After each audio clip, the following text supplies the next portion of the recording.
하나님께서 우리에게 주시는 말씀은 요한계시록 21장 1절에서 7절까지의 말씀입니다. 제가 보는 성경으로 신약 420쪽입니다.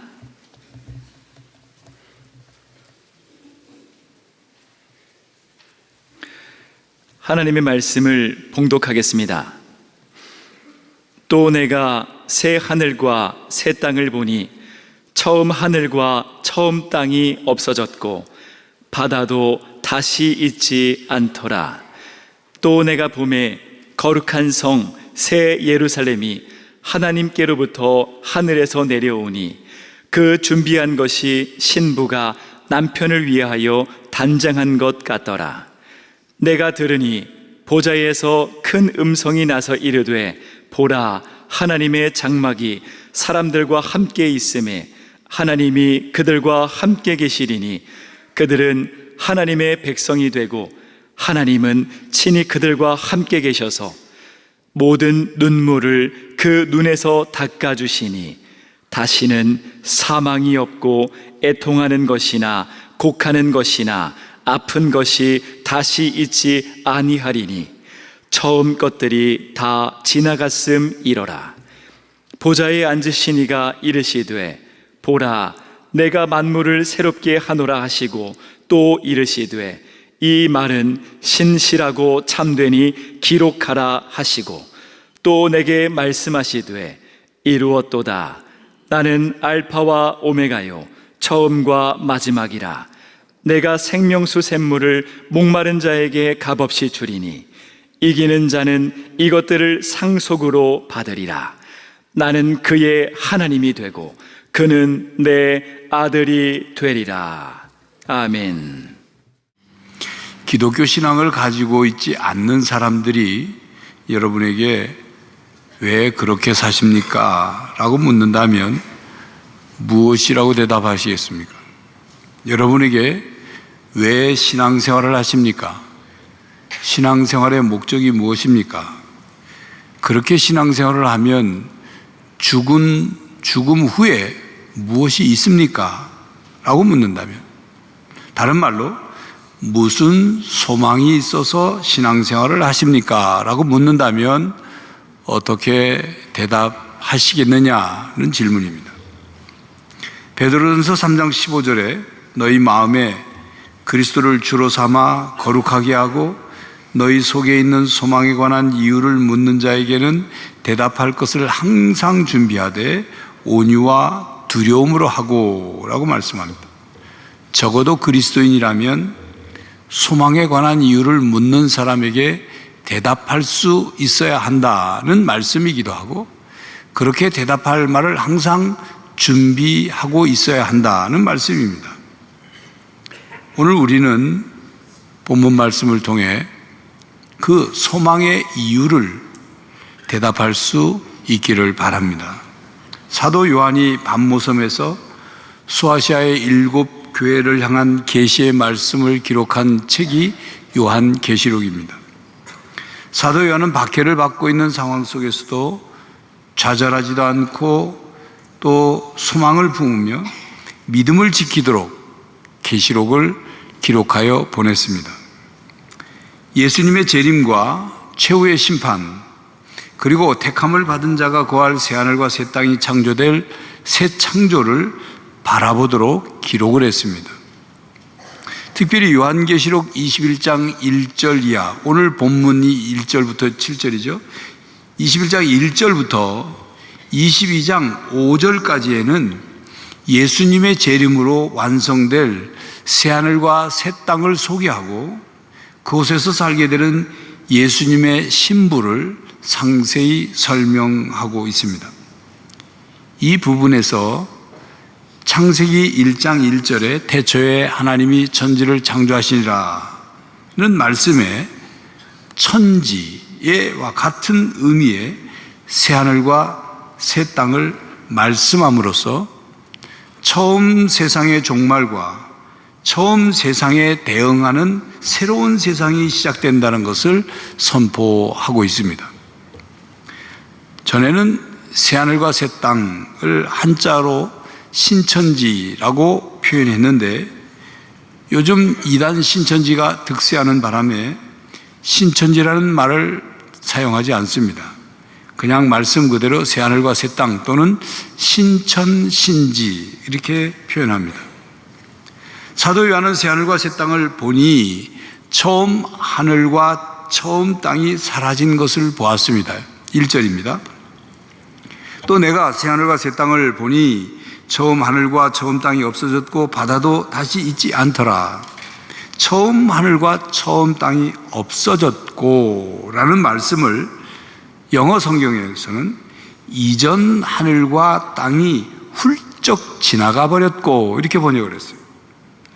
언제 있었냐는 듯이 훌쩍 지나가 버렸다는 뜻이죠. 그러므로 이 세상이 영원하지 않고 훌쩍 지나가 버린다는 것을 우리는 명심해야 합니다. 그렇습니다. 처음 하늘과 처음 땅이 없어졌고 새 하늘과 새 땅이 임한다는 말씀을 통해서 우리가 깨닫고 명심해야 할 것은 우리가 살고 있는 세상이 영원하지 않다는 것입니다. 이 세상은 언젠가 사라질 유한한 세계입니다. 6절에 보면 또 내게 말씀하시되 이루었도다. 나는 알파와 오메가요 처음과 마지막이라. 내가 생명수 샘물을 목마른 자에게 값없이 주리니 라는 말씀에서 시작과 끝이 하나님의 손에 있다고 말씀하죠.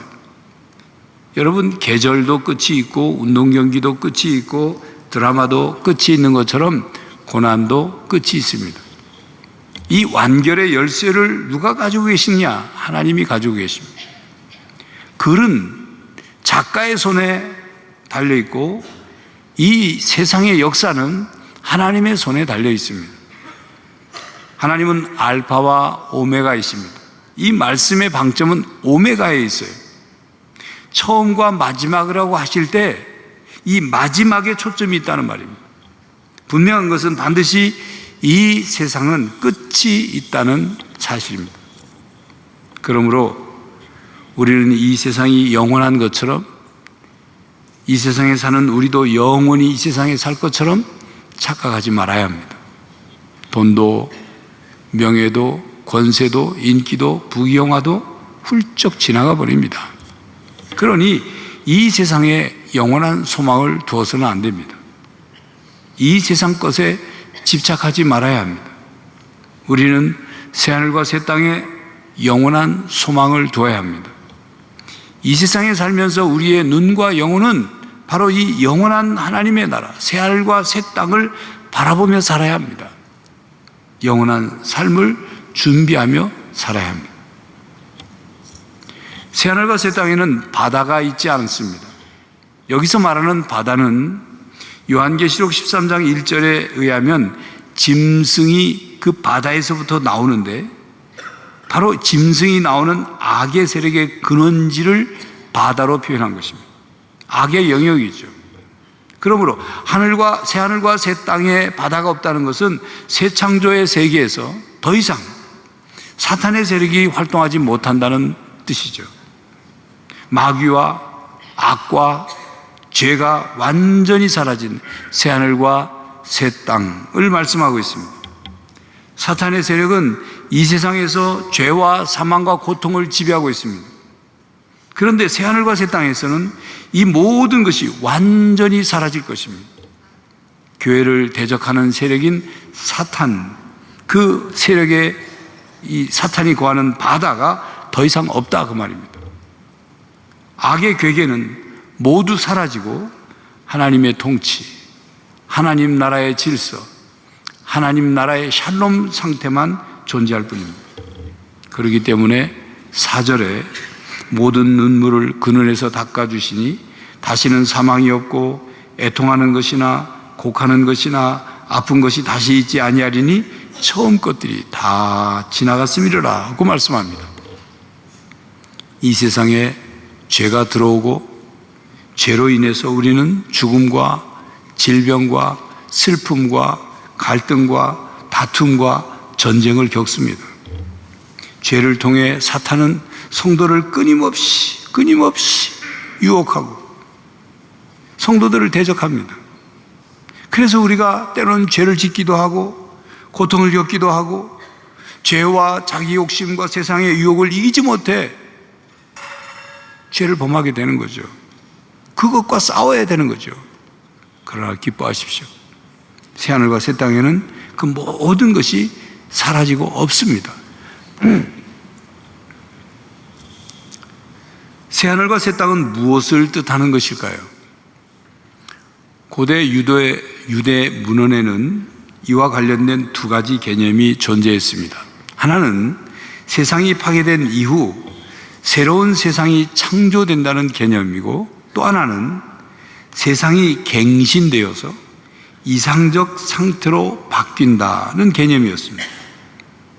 본문 1절의 내용을 보면 새하늘과 새 땅은 이때까지 있었던 하늘과 땅이 완전히 질적으로 새롭게 바뀌어 새로운 세상이 창조되는 것을 뜻합니다. 새하늘과 새 땅은 회복된 하나님 나라의 장소를 의미합니다.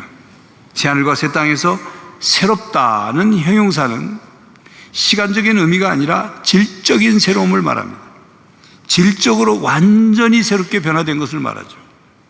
그러므로 재창조는 완전한 구원이며 새로운 창조입니다. 2절입니다.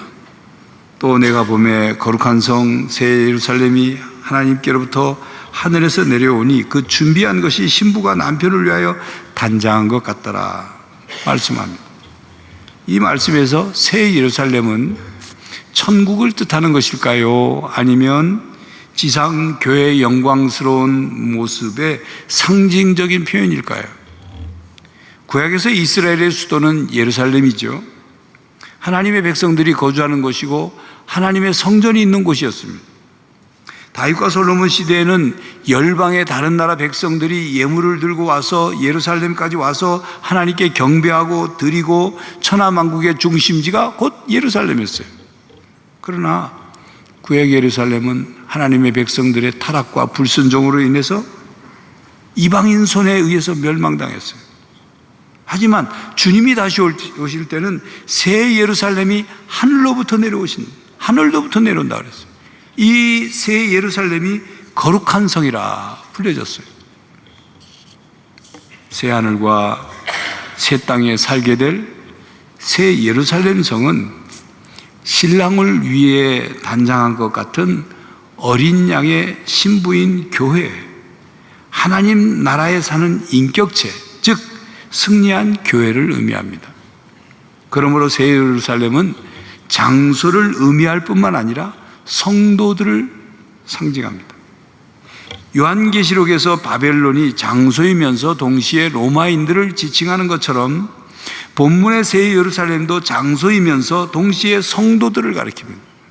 새 예루살렘에는 하나님의 장막이 있어서 하나님이 사람들과 함께 하시고 그 사람들은 하나님의 백성이 됩니다. 그리고 하나님의 백성들에게는 이제 눈물과 사망과 애통과 곡함과 아픔이 없습니다. 이는 하나님께서 만물을 새롭게 하시기 때문입니다. 5절입니다. 보좌에 앉으신 이가 이르시되 보라 내가 만물을 새롭게 하노라 하시고 또 이르시되 이 말은 신실하고 참되니 기록하라 하시고, 만물을 새롭게 하신다는 말씀은 오늘 본문 1절부터 4절까지의 내용을 요약한 내용입니다. 그렇습니다. 새하늘과 새 땅에 눈물과 사망과 애통과 곡함과 아픔이 그대로 있다면 어찌 그것이 새하늘과 새 땅이 되겠습니까? 어찌 영원한 하나님 나라의 모습이 될 수 있겠습니까? 만물을 새롭게 하시는 하나님께서 새로운 세상을 만드셔서 믿는 성도들에게 주실 것입니다. 보좌에 앉으신 하나님은 지금도 계속 만물을 새롭게 하실 뿐만 아니라 이 세상 마지막에 온전히 만물을 새롭게 하실 것입니다. 이 사실은 참되고 확실한 진리이며 우리의 소망입니다. 하나님께서 만물을 새롭게 하시고 그래서 새하늘과 새 땅이 이루어지고 우리가 그러면 하나님 나라에 들어간 후에 하나님의 백성이 누릴 복이 어떤 것일까요? 새 예루살렘의 삶은 어떤 삶일까요? 천국에 가서 천국을 보고 왔다고 하는 간증하는 사람들이 있습니다. 그분들의 간증을 전면적으로 부인하는 것이 아니라, 근데 그분들 가운데 어떤 분은 이런 말을 해요. 천국에 갔더니 금으로 된 빌라가 지어져서 자기가 살 집이라고 그러시더라. 그런 얘기를 해요. 정말 우리가 천국 들어가는 것이 금으로 된 집에서 살기 위해서 천국 들어가는 겁니까? 그것은 천국을 너무 이 세상의 기준과 물질적 기준으로 천국을 바라보는 것은 아닐까요? 또 의식주를 걱정하지 않고 사는 것, 그것이 천국 생활의 우리의 궁극적인 목표입니까? 물론 의식주에 걱정 없이 천국에서 삽니다. 분명히 그렇게 삽니다. 그러나 그것이 천국을 소망하는 핵심 목표가 아니다, 그 말이에요. 새 예루살렘은 눈물도 없고 슬픔도 없고 온갖 귀한 것들로 장식된 아름다운 곳으로 묘사되어 있습니다.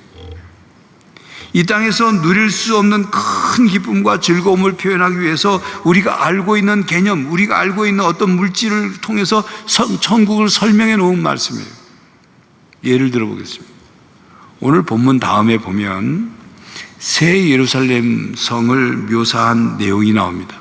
새 예루살렘 성은 맑은 유리 같은 정금으로 되어 있고 그 성에 깔려 있는 길도 유리 같은 정금으로 되어 있다고 말씀하죠.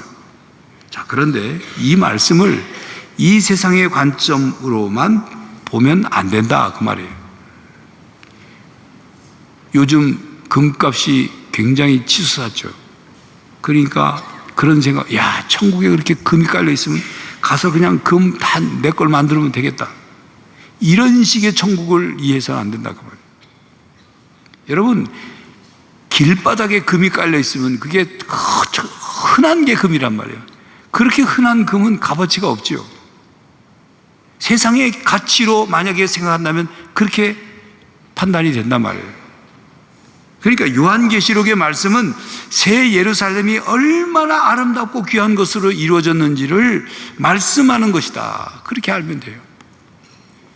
그리고 우리가 부활해서 천국에서 살 우리의 몸은 지금 이 땅에서의 우리의 성정, 우리 이 땅에서 우리가 느끼고 하는 이 성정과 모든 그 감각과 이성과 그것과는 완전히 질적으로 다른 존재가 되는 겁니다. 신령한 몸, 부활의 몸이죠.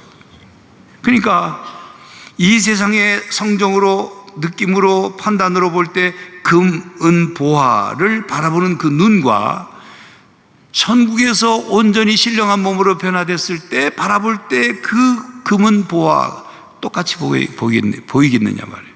아니죠. 차원이 다른 거예요.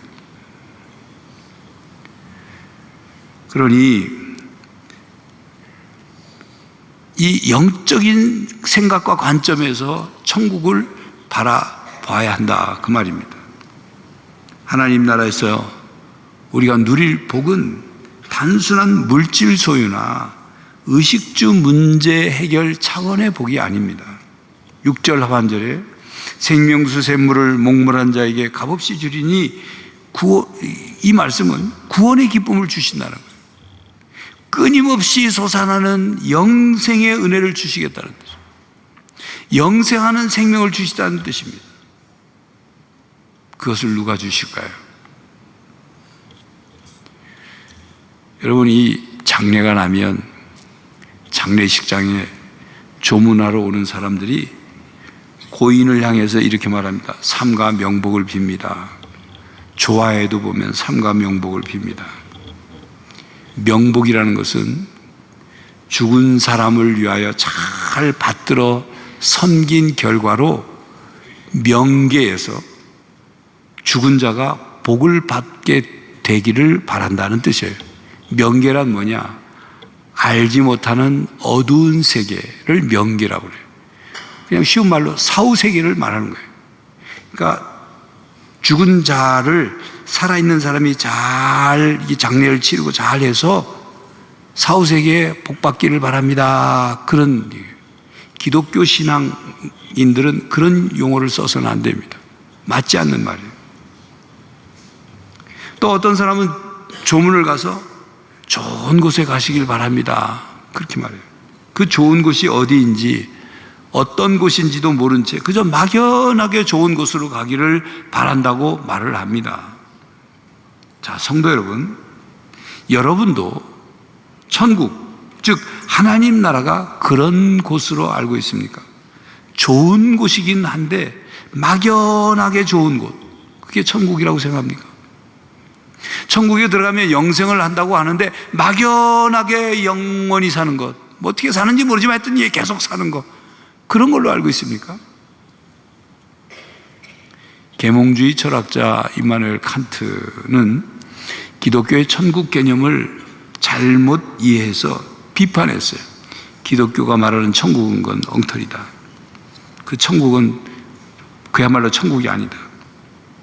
그 기독교가 말하는 천국이 고통도 없고 쾌락과 안락이 지속되는 장소로 그는 이해를 하고, 기독교가 말하는 천국의 삶이 즐거움이 계속되는 상태라면 천국의 삶은 지루하고 권태롭고 의미 없는 삶이라 그렇게 본 거예요. 매일 즐거움만 그냥 계속되니까 그같이 지루하고 권태로운 게 어디 있겠느냐 비판한 거예요. 그러나 성경은 천국은 단순한 쾌락과 즐거움이 있는 공간이 아닙니다. 그냥 매일 먹고 노는 곳이 아닙니다. 천국의 가장 중요한 점은 하나님과 완전한 교제가 이루어지는 공간입니다. 하나님과 함께하며 하나님과 교제하면서 인간 존재의 가장 깊은 의미와 사랑과 지혜를 경험하는 상태를 말해요. 단순한 만족, 단순한 즐거움, 단순한 편안한 상태를 지속하는 것이 아닙니다. 요한복음 17장 3절에 보면 영생은 곧 유일하신 참 하나님과 그가 보내신 예수 그리스도를 아는 것이라 말했죠. 천국에서의 우리의 영생의 삶이란 지속적으로 성부, 성자, 성령 하나님과 교제하며 더 풍성히 알아가는 삶을 말하는 거예요. 이에 미국의 청교도 목사이자 신학자인 조나단 에즈워드는 천국은 하나님의 아름다움과 영광을 직접적으로 보는 경험의 장소라 말했습니다. 단순히 시각적으로 보는 것이 아니라 우리의 존재 전체가 하나님을 깊이 인식하고 사랑하는 상태로 경험하는 것을 말합니다. 하나님의 무한한 존재를 계속 배우고 체험하는 끊임없는 삶이기에 끝없는 발견과 기쁨을 누리며 살게 되는 거예요. 그러하게 C.S. 루이스는 천국은 가장 깊은 영혼의 갈망이 실현되는 곳이라고 했습니다.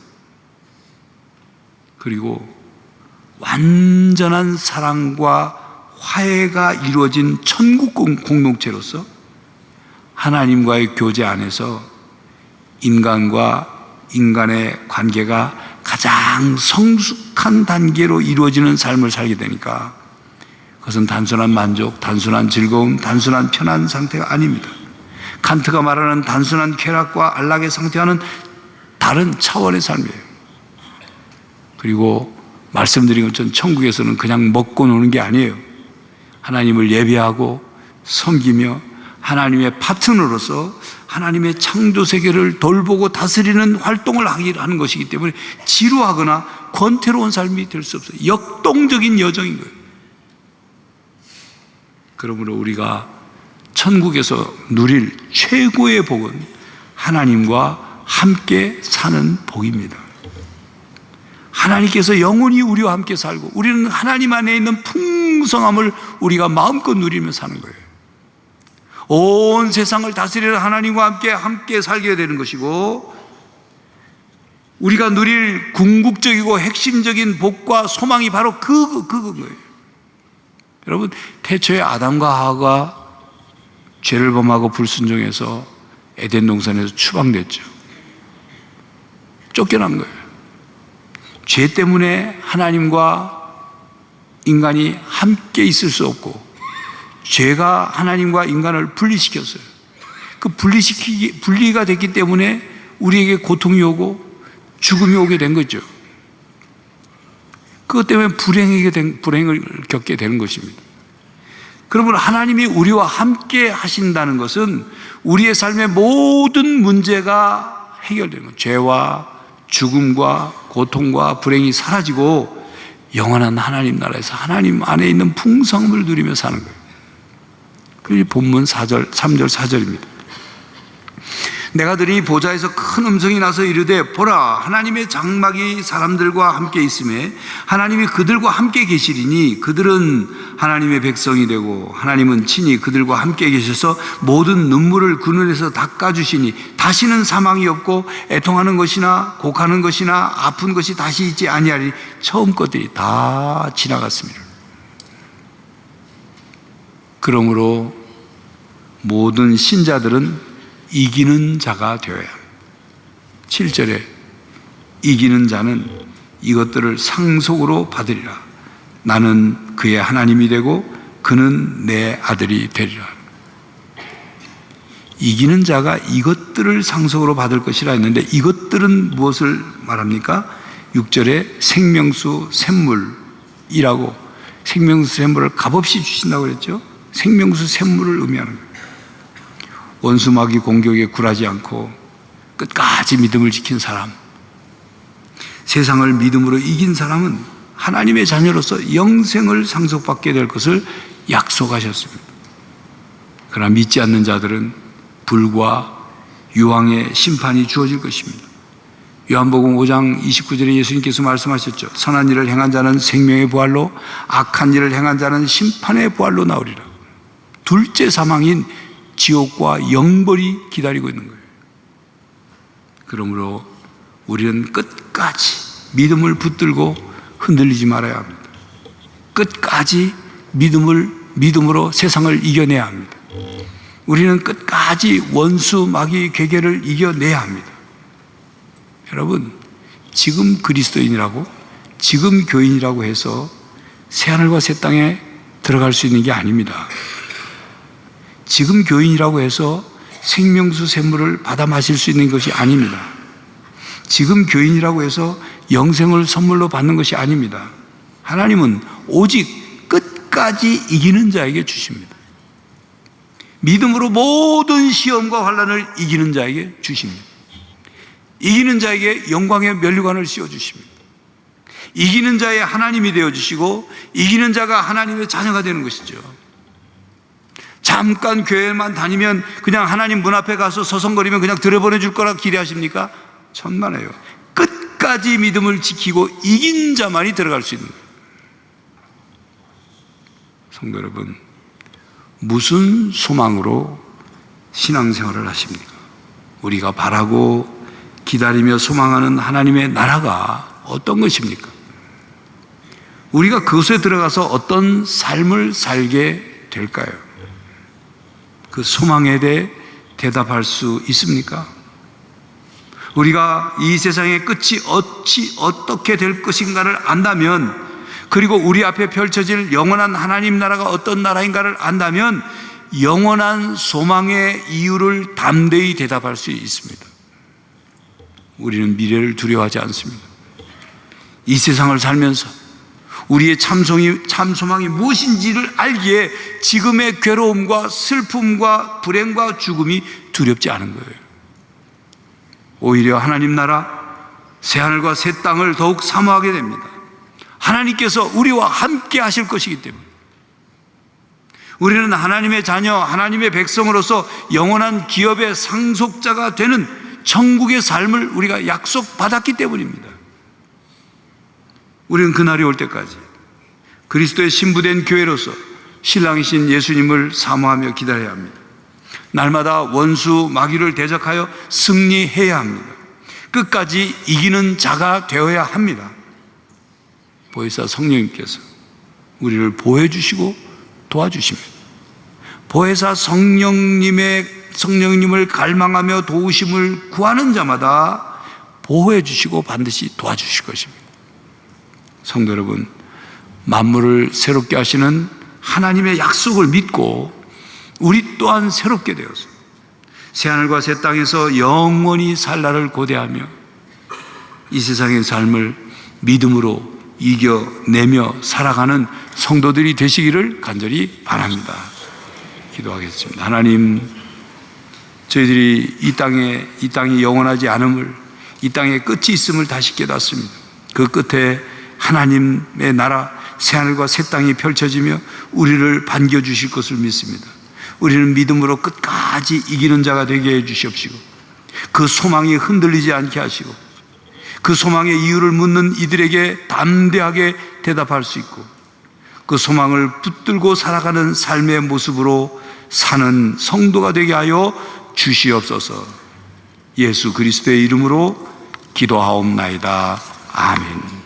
성도 여러분, 이 세상은 반드시 끝이 있습니다. 그 끝날에 새하늘과 새 땅이 시작됩니다. 그곳에서 하나님과 함께 영원히 살 것입니다. 여러분에게 소망의 이유를 묻는 이들에게 담대하게 확신에 찬 대답을 하며 믿음으로 이기는 자가 되시기를 간절히 바랍니다. 지금은 우리 주 예수 그리스도의 은혜와 하나님 아버지의 사랑과 성령 하나님의 교통하심이 믿음으로 이 세상을 끝까지 이겨내며 하나님께서 우리에게 허락해 주실 새하늘과 새 땅에 들어가 영생의 삶을 살기로 다짐하는 모든 성도들과 가정과 삶의 현장 위에 이제로부터 영원히 함께 하시기를 간절히 축원하옵나이다. 아멘.